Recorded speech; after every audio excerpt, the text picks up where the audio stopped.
Yon. Magandang umaga. It's a Sunday. Welcome back for another video. So may bisita tayo dito. Invite ko muna kayo pala, sorry, sa ating YouTube at Facebook page natin na TRD Parts. YouTube tsaka Facebook pareho lang, sir. Tango Romeo Delta, TRD. Okay, so meron din tayong may Viber at WhatsApp din tayo. Papakita rin natin sa ating dito sa ating screen. And yung screenshot nung YouTube channel natin tsaka Facebook page. Okay, so active tayo, sir, sa Facebook page particular Then may number din naman tayo dyan na anytime pwede tayong tawagan. May mga inquiry kayo, text, tumatanggap kami niyan. Alright, so ngayon meron tayo uli. Ito installation naman tayo, sir. Medyo back on stock tayo. Katulad ng welcome back sa ating video. Okay, so may installation tayo 2023 na Conquest 4x2 2GD engine, siyempre FTV, VNT turbo, variable nozzle turbo. Mga latest na mukha na to na version ng Conquest. Okay, so pakita natin, this is a manual. Konting walk around tayo manual transmission, push start na din. This is the best manual na 4x2 na Conquest. Very ideal. Alam ko if i-phase out na to, correct me if I'm wrong, guys, if i-phase out na 4x2 na Conquest na manual. Okay, so magkakaroon na lang yata sila is 4x4 na manual. Sa mga, syempre guys, sa mga mahihilig dyan sa mga old school, mga manual, guys. So dito na siguro yung last pagkakaalam ko sa 4x2 manual. Okay. Pwede walk around tayo, fresh na fresh, pati amoy sa loob, guys, talagang bago pa.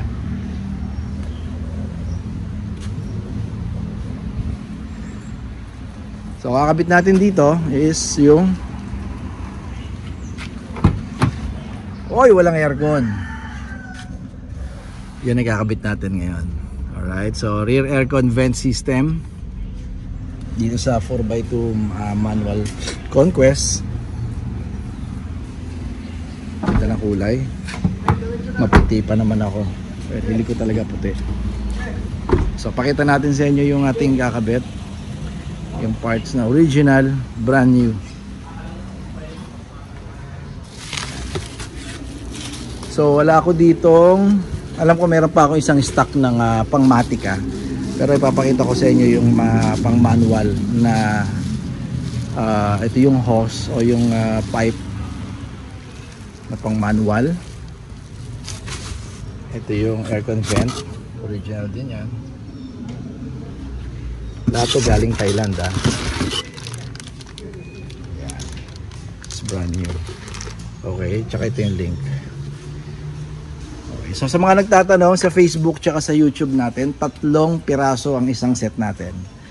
Alright, so hindi kasama installation sa 25,000. It is 1, 2, 3. Yan, 3 piraso yan. Nakakita naman dyan sa ating sa mga post natin. Even dun sa mga video, if ina-flash natin yung isang kung ilang piraso yung set na tinatawag. Alright, manual, matic, 3 piraso lang yan. 25,000. So baklas muna kami para try natin i-blow by blow yung pag-i-install para dun sa mga nasa province na magpapaturo or kung ipapaship natin sa India, Middle East, sa US, yan, sa mga magkakabit, Indonesia, yan, mapakita natin. Try natin ma-blow by blow ang pagkakabit. Alex, balik ako. So syempre sa mga na-amaze, sa mga nagtatanong, sa mga na-curious, wow, manual, lalagyan ng aircon. Yes, pwede. Since nowadays nagre-release pa naman si Toyota, maliban itong last na generation or last model na to ng Conquest na ang alam ko guys, ito na yung last na manual na 4x2. Meron pa rin naman, continuous pa rin yung manual na 4x4.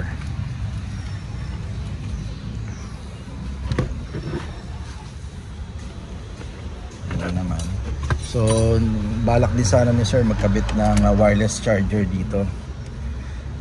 Kaya lang unfortunately yung size kasi ng console dito sa front netong panel na to medyo malaki at hindi siya dinesign or walang lumabas na wireless charger na pang manual. Kasi kung mapapansin nyo yung pang matic kasi medyo maliit. Doon nagkaroon ng design or lumabas ang wireless charger na pang Hilux pang matic lang. So sa manual talaga hindi pa pwede. Balak sin sana magkayo din sila. Mas tayo.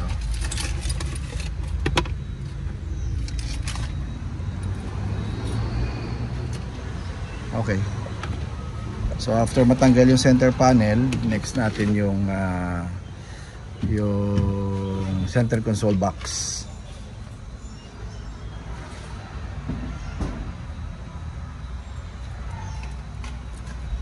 So sa mga nagtatanong, for your information guys, sir, ma'am, ang aircon vent na well equipped sa 2024 na ang alam ko lang sa Conquest at sa GRS, stock na yung aircon vent rear system nila. Ginawa yung 3 piraso na pinakita ko sa inyo na isang set para dun sa 25,000 ang package natin. Ginawa yon at dinesign dun sa existing nating layout ng interior or ng particularly na to, itong side na to. Okay, so kaya na ikakabit natin yung 3 piraso na yon, yung isang set ng aircon natin na ikakabit natin sa 2016 na Hilux hanggang sa 2024 na walang mga aircon. Alright, kaya na ikakabit natin siya kasi binase yon yung aircon duct, binase yon sa layout dito. So hindi nila binago yung layout dito kahit na yung para lang makapagpakabit ng aircon. Alright, so nag-design talaga sila ng parts na which is yung binibenta natin para magtugma sa layout ng interior. Kaya yung interior ngayon, yung 2016 na interior hanggang 2023, 2024 pareho pa din. Gumawa lang talaga sila ng 3 specific na parts para magkaroon ng aircon sa likod. Alright, so sana po malinaw. Kaya kasi iba may nagtatanong, bakit magkakaroon o paano magkakasya yung aircon vent system installation sa 2016, ginawa yan 2024. Yun ang paliwanag.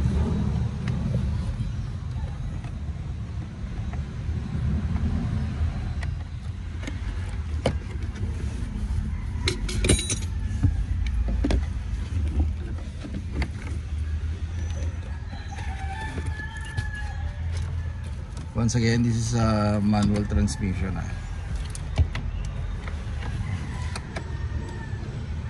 So tinatanggal na yung cover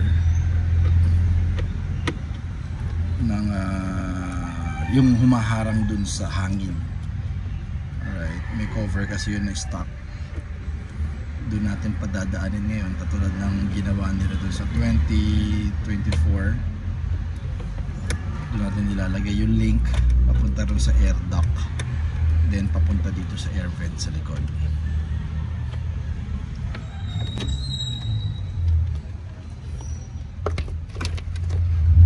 So guys, tanggal din yan ito naman sa manual lang medyo may mabusisi ng konti pagka manual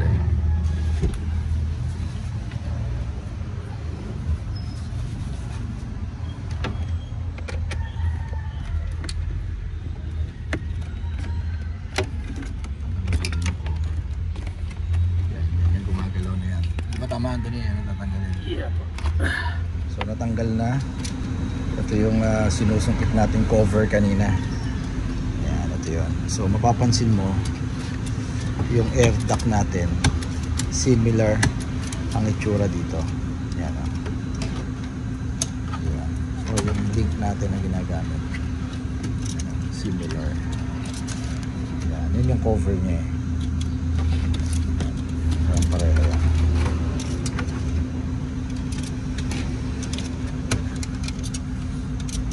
So walang butas to dahil dito na nga nanggagaling sa likod niya yung aircon o yung lamig ng aircon. So ngayon ito may butas yan siya, pareho siya. Ayan, so dito ngayon lalabas. Okay, so So ito na yung magsisilbi nating link. So check natin. Tinanggalan natin yung harang dun sa aircon flow nya.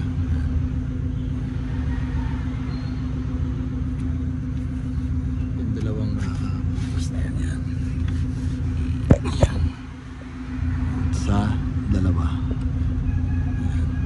So sa pagkakat niyan, hindi naman kayo magkakamali kasi may guide siya eh. So talagang intended siyang kabitan na pang aircon. Ganyan din yung ginawa sa mga 2024. So tinanggal yung cut niyan kasi nga may guide para kung paano mo ika-cut, paano mo bubutasin. So hindi ka magkakamali, hindi lalaki butas mo, hindi liliit kasi may guide. Alright, so dyan natin isasalpak ngayon to. So itong prosesong pinakita ko ngayon, ginagawa ito sa pang manual and pang matic. Pareho lang naman. Alright.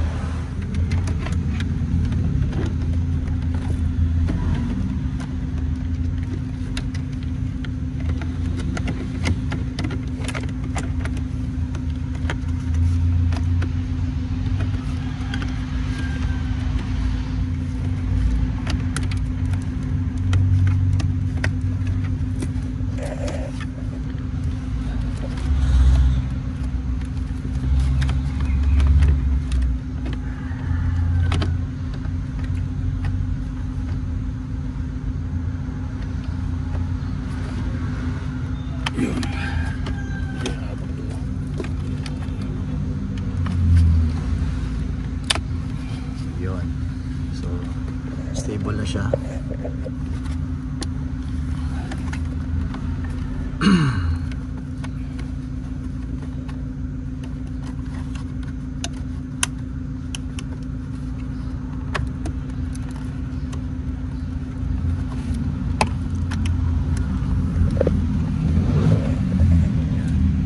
So basically ganyan-ganyan ang itsura niya once na tinugtong nyo na tong link na yan. Manual, automatic sir, pareho lang ha. So ito yung pinagtanggalan.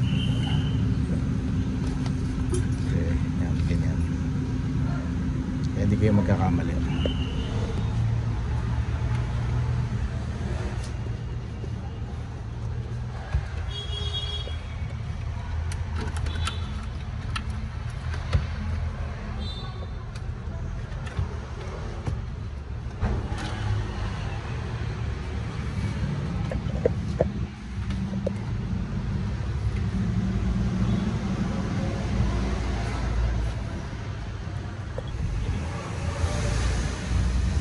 So genuine parts yan ha, left hand drive. So kapitan natin.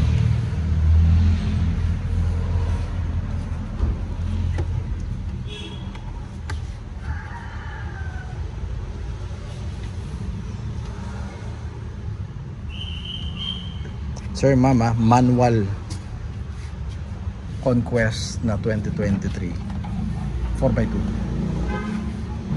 Nilatag na natin yung air duct.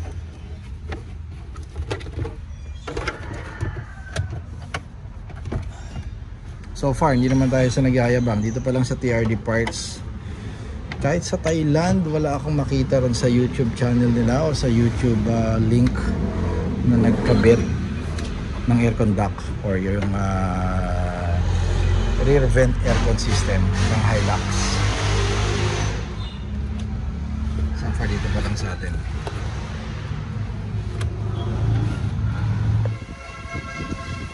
So ito, tatanggalin lang natin yan.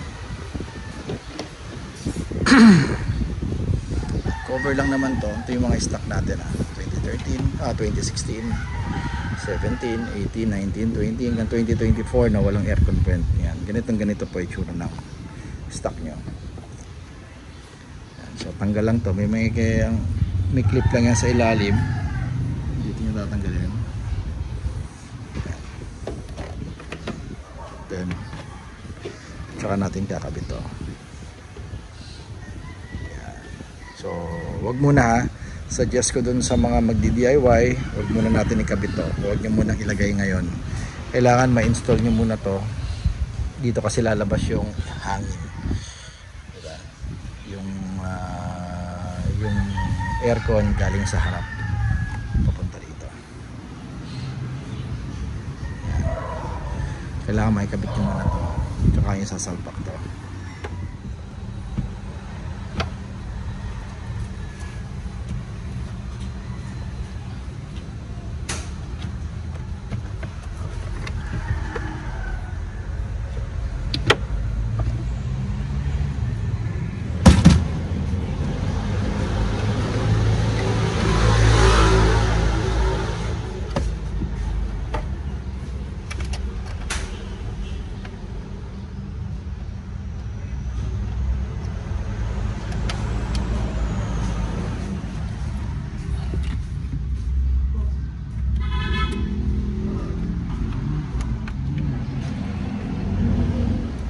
So kabit na natin yung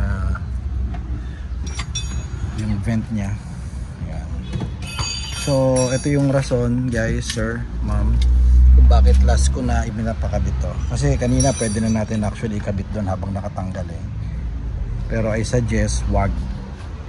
Ngayon nyo ikakabit pagka na ilagay na o na-install na yung center console box. Kasi umiipit yung carpet. Yan.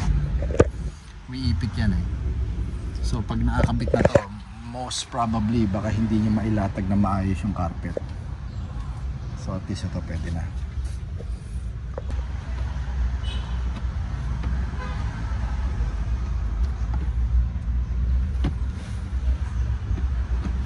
Yan.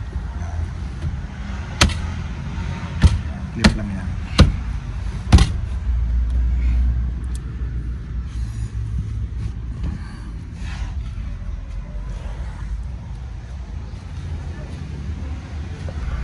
So ang parts lang na mawawala dun sa dito sa Hilux nyo once na nag-convert tayo or nag-install tayo ng aircon is itong cover dito sa likod tsaka yung dun sa ilalim. So ito lang. Alright, dahil ito lang talaga ang pinalitan din natin. Plus dinagdag lang natin yung aircon vent. Aside from that, wala na dapat matatanggal sa auto nyo.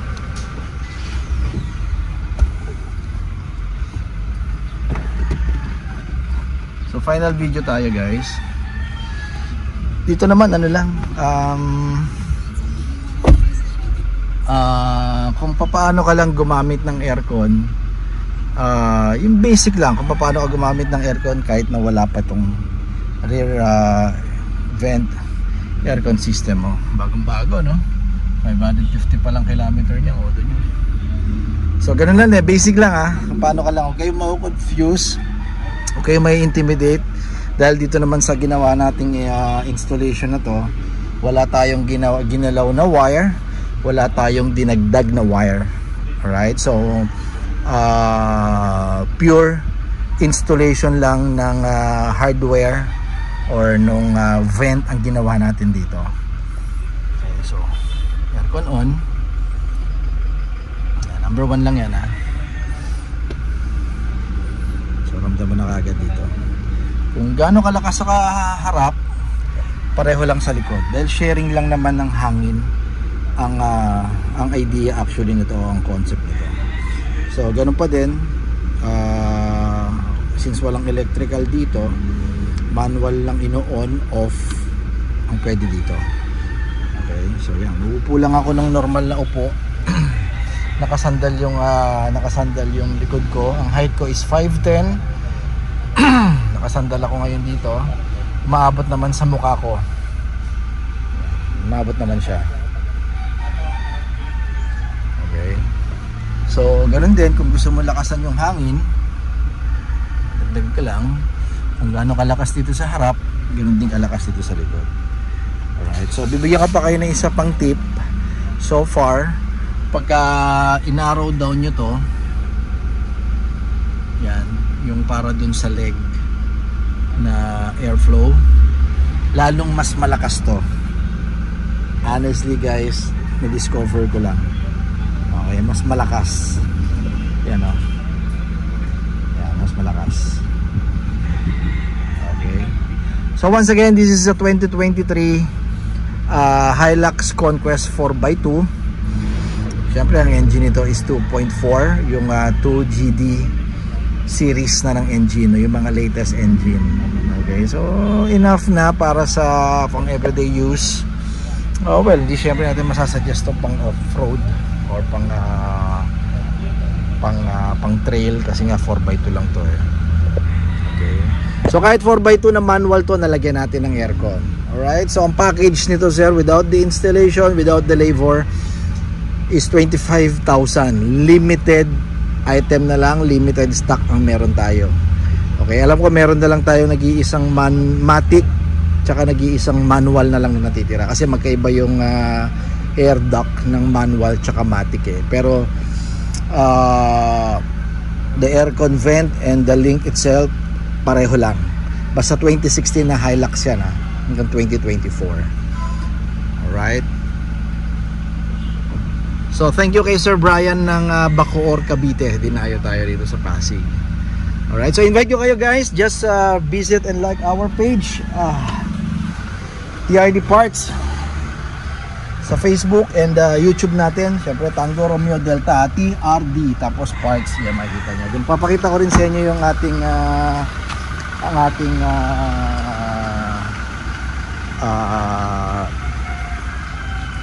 anong tawag dito? Screenshot ng ating mga page at yung ating channel sa YouTube. Okay?